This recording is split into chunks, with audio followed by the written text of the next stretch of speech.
At Packet Digital, we are building the future of American energy storage and autonomy here in North Dakota. We build advanced batteries for autonomous systems, drones, satellites, and submersibles. Here in this factory, we build the battery pack. We've been focusing on consolidating the supply chain here in our factories in Fargo, and we made the decision to also expand into battery cell production.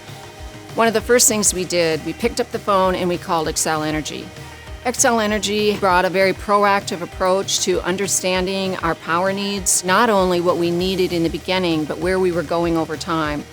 As part of the project, Xcel Energy undergrounded new feeder lines to serve the property and serve the project. We were initially going to add one transformer here. As the needs progressed and the project got bigger, we ended up adding 4. This is the future home of Badland Batteries. Instead of traveling overseas to purchase these batteries, we're going to be able to create this innovation and jobs right here, and we'll just ship those batteries 4 blocks south of here to build them into packs. Reliability is very important to all of our customers, especially Packet Digital. If we have any type of power issue, that can definitely affect their manufacturing lines. So Packet Digital is relying on us to provide reliable power. As missions become more complex for unmanned aircraft, innovation is very critical. By bringing reliable energy with Xcel Energy, we've been able to focus on that innovation.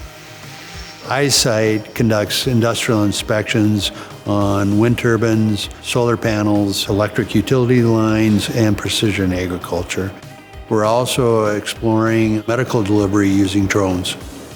Having a local resource such as Packet Digital and Badland's Battery is paramount to us getting our job done.